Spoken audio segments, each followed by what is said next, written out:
This is Revathi. Welcome to అందమైన కథల పొదిరిల్లు. నా తనువున ప్రాణం నీకై ఎపిసోడ్ నెంబర్ 229. నువ్వా? మళ్ళీ ఎందుకొచ్చావు అని అడుగుతాడు సూర్య కోపంగా చూస్తూ. నిన్ను మళ్ళీ మా ఆఫీస్కి రమ్మని చెప్పడానికి వచ్చాను సూర్య అంటుంది జెస్సీ. తను చెప్పింది విని సూర్య, క్రాంతి మొహాలు చూసుకుంటారు. నువ్వు మా కంపెనీ నుండి వెళ్ళాక మా కంపెనీ నష్టాల్లో పూరుకుపోయింది సూర్య. ఆ విషయం నాకు నిన్ననే తెలిసింది. అందుకని నువ్వు మళ్ళీ మా కంపెనీకి వచ్చి కంపెనీ బాధ్యతలు స్వీకరించమని అడగటానికి వచ్చాను అంటుంది జెస్సీ. నేను దొంగని కదా, నేను దొంగని కాబట్టే కదా నాకు ఎవరు జాబ్ కూడా ఇవ్వట్లేదు. మరి ఈ దొంగని నీ ఆఫీస్కి రమ్మని ఎలా అడుగుతున్నావు అని అంటాడు సూర్య. నేను చేసిన తప్పులు అన్నిటికీ సారీ చెప్తున్నాను సూర్య అంటుంది జెస్సీ. అసలు నీ కళ్ళకి నేను ఎలా కనిపిస్తున్నాను? సారీ చెప్పగానే వచ్చి నీ ఆఫీస్లో కుక్క పిల్లలాగా తోక ఊపుకుంటూ పని చేస్తాననుకుంటున్నావా అని అడుగుతాడు. సారీ కాదు, నీ కాలు పట్టుకొని అడగటానికైనా నేను సిద్ధంగా ఉన్నాను. నేను ఇంతగా దిగజారి అడుగుతున్నాను అంటే మా కంపెనీ ఏ పొజిషన్లో ఉందో అర్థం చేసుకో అంటుంది జెస్సీ రిక్వెస్ట్గా చూస్తూ. నువ్వు నా కాలు పట్టుకొని అడగటానికి సిద్ధంగా ఉండొచ్చు, కానీ నేను మళ్ళీ మీ మోచేతి నీళ్లు తాగటానికి నేను సిద్ధంగా లేను. మర్యాదగా వచ్చిన దారిన వెళ్ళిపో అంటాడు సూర్య. వారిద్దరూ అలా మాట్లాడుకుంటూ ఉంటే క్రాంతి మౌనంగా ఆ మాటలు వింటూ నిలబడింది. జెస్సీ కన్నీళ్ళు పెట్టుకుంటూ, ఇలా నువ్వేనా ఎంతకాలం అని ఆటో మీద ఆధారపడి బతుకుతావు సూర్య? నువ్వు మా కంపెనీలోకి వస్తే ఎప్పటిలాగానే నీ పొజిషన్ నీకుంటుంది అని చెప్పబోతుంటే జస్ట్ షటప్ అంటూ కోపంగా అరుస్తాడు. ఆ కోపానికి జెస్సీ నోరు కట్టేసుకుని నిలబడి చూస్తుంటుంది. డబ్బు పొజిషన్కి ఆశపడుతూ నీ వెంట రావడానికి నేనేమి పాత సూర్యని కాదు.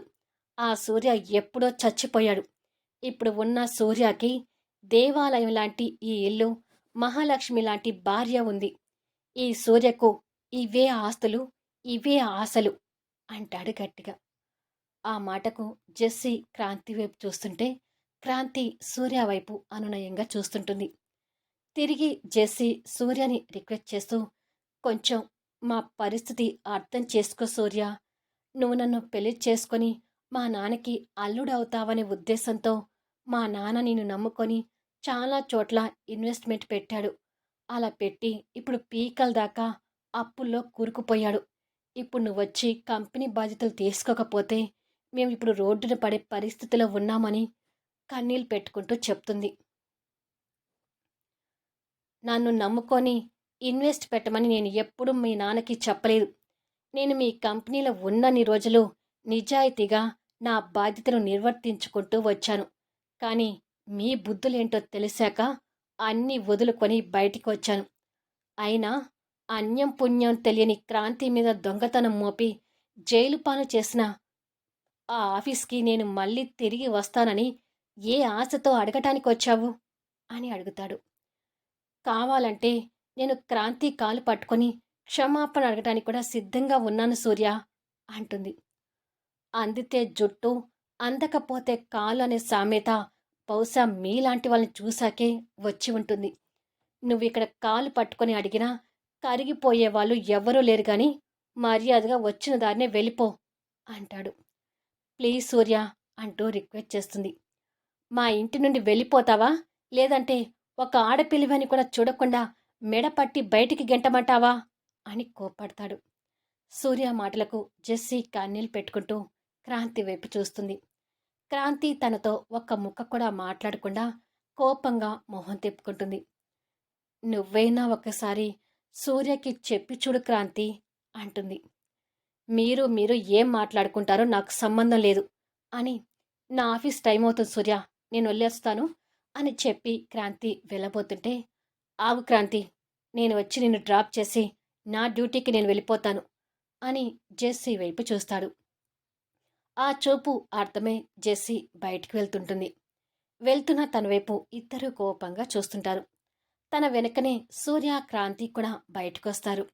క్రాంతి డోర్కి లాక్ వేసి సూర్యతో కలిసి ఆటో ఎక్కడానికి బయటకొస్తుంది. జెస్సీ కార్ దగ్గరికి వచ్చి కార్ డోర్ తీయబోతుండగా ఈ ఇద్దరు ఆటో దగ్గరకు వస్తారు. సూర్య తన్ని కోపంగా చూస్తూనే ఆటో ఎక్కు క్రాంతి అని చెప్పి క్రాంతిని ఎక్కించుకొని వెళ్తుంటాడు. జెస్సీ ఇద్దరు వెళ్తున్న ఆ ఆటో వైపు చూస్తూ, ఛ, చివరికి కాలు పట్టుకుంటానన్నా కూడా సూర్య ఆఫీస్కి రావడానికి ఒప్పుకోవడం లేదు. అంతా ఆ క్రాంతిని చూసుకుని అని తిట్టుకొని కారు స్టార్ట్ చేసుకుని వెళ్ళిపోతుంది. శ్రేయ రూములో నుండి హాల్లోకి వచ్చేసరికి మోహన్, సాక్షి సోఫాలో పక్కపక్కన కూర్చొని వారి ముందు ల్యాప్టాప్ పెట్టుకొని ఏవో బిజినెస్ విషయాలు డిస్కషన్ చేసుకుంటూ ఉంటారు. వారిద్దరిని అలా పక్కపక్కన చూడగానే ఒకప్పుడు మోహన్ని పెళ్లి చేసుకుంటానని సాక్షి చెప్పిన మాటల్ని గుర్తు తెచ్చుకొని, నిజంగానే ఈ ఇద్దరు పెళ్లి చేసుకుంటారా? మోహన్ కూడా తనని ప్రేమిస్తున్నాడా అని ప్రశ్నలు వేసుకుంటూ ఒక పక్కగా నిలబడి ఉంటుంది. కొద్దిసేపటికి మోహన్ ల్యాప్టాప్ క్లోజ్ చేసి, నేను స్నానం చేసి ఆఫీస్కి రెడీ అయి వస్తాను, ఇద్దరం కలిసి టిఫిన్ చేసి ఆఫీస్కి బయలుదేరదాం అంటాడు. సరే మోహన్, వెయిట్ చేస్తానులే అని చెప్పగానే మోహన్ లేచి పైకి వెళ్ళబోతూ ఓ పక్కగా నిలబడి ఉన్న శ్రేయాని చూస్తాడు. తను కనపడగానే మోహన్ మొహంలో ఆటోమేటిక్గా కోపం కలుగుతూ ఆ కోపంతో తనని చూస్తూనే పైకి వెళ్ళిపోతాడు. మోహన్ కోపానికి శ్రేయ బాధపడుతుంటే జయమ్మ బాబుని నడిపించుకుంటూ అక్కడికొస్తుంది. సాక్షి బాబుని చూడగానే దగ్గరికి వెళ్ళి, బాబుని నేను ఆడిస్తానులే, నువ్వు వెళ్ళి నీ పని చూసుకో అని చెప్తుంది. సరేనమ్మా అని చెప్పి తను వెళ్ళిపోతుంది. బాబు సాక్షికి అలవాటే కాబట్టి బాబు కూడా నవ్వుతూ తన దగ్గర ఆడుతుంటాడు. శ్రేయ సాక్షిని కోపంగా చూస్తూనే పైకి వెళ్తుంటుంది. శ్రేయ అలా కోపంగా చూడటం సాక్షి కూడా గమనించి బాబుతో ఆడుకుంటూ ఉంటుంది. మోహన్ స్నానం చేస్తుంటే శ్రేయ కబోర్డులో నుంచి మోహన్ వేసుకోవాల్సిన బట్టలు సెలెక్ట్ చేసి తీసిపెట్టి, మోహన్ నేను సెలెక్ట్ చేసిన బట్టలు వేసుకుంటే ఎంతో కొంత మోహన్కి నా మీద ఇష్టం ఉన్నట్టు, అదే జరిగితే నా మనసులో ఉన్న మాటని మోహన్కి చెప్పడానికి ప్రయత్నిస్తాను అని అనుకుంటూ ఉండగా మోహన్ వస్తున్నట్టుగా బాత్రూమ్ డోర్ సౌండ్ వినిపిస్తుంది. ఆ సౌండ్ విని అటువైపు చూస్తూ ఉండగానే మోహన్ స్నానం ముగించి నడుముకి టవల్ కట్టుకొని బయటకొస్తాడు. షర్ట్ లేకుండా మోహన్ని చూస్తున్న శ్రేయ కాస్త సిగ్గుతో తల తిప్పుకుంటే, రూమ్లో శ్రేయ ఉండటం చూసి మోహన్ అసలు ఆ సిగ్గు అవి ఏమీ పట్టించుకోకుండా తనని కోపంగా చూస్తూ, నువ్వేంటిక్కడ అంటూ కోప్పడతాడు. అది నువ్వు స్నానానికి వెళ్ళావు కదా, బట్టలు తీసి పెడదామని వచ్చాను మోహన్ అంటుంది. తన మాటలకి ఇంకా కోపంగా చూస్తూ తన చేతిలో ఉన్న బట్టల్ని చూస్తాడు.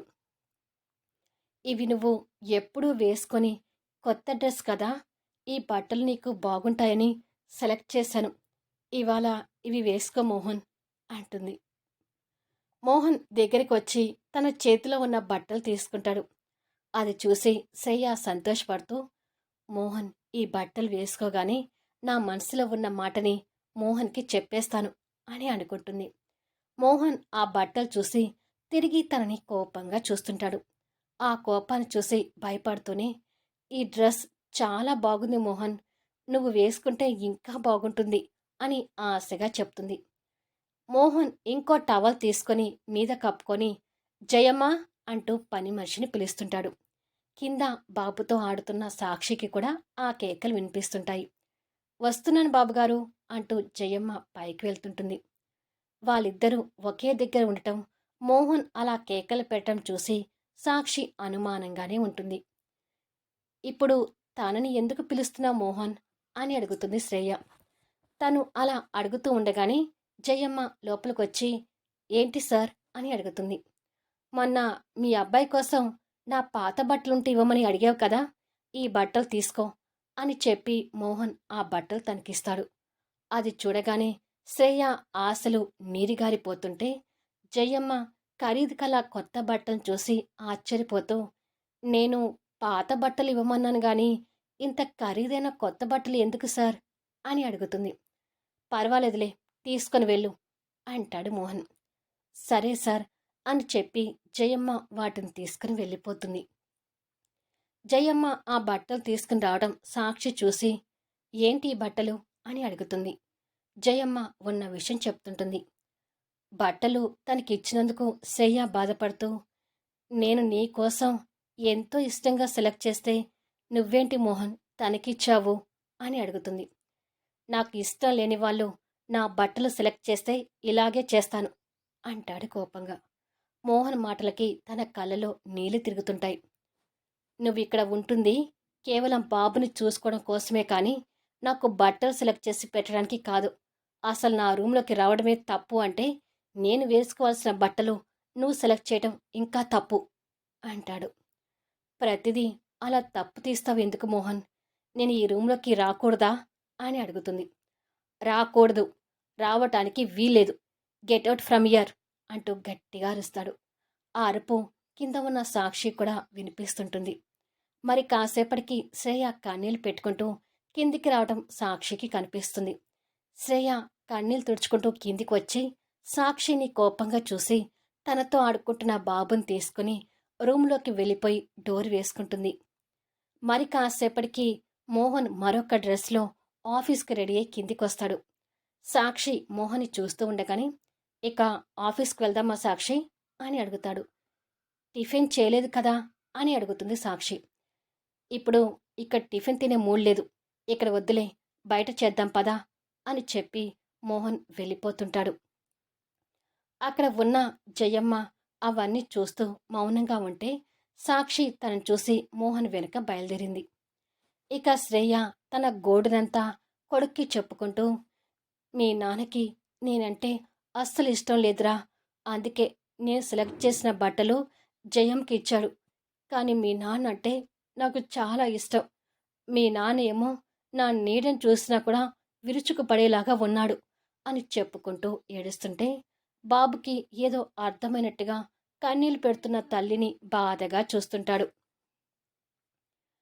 ఐశ్వర్య నిలయంలో బుజ్జి పాప ఏడుస్తుంటే కళ్యాణ్ పాపని ఎత్తుకొని వచ్చిరాని జోలపాటలు పాడుతూ సముదాయించడానికి నానా తంటాలు పాడుతుంటాడు.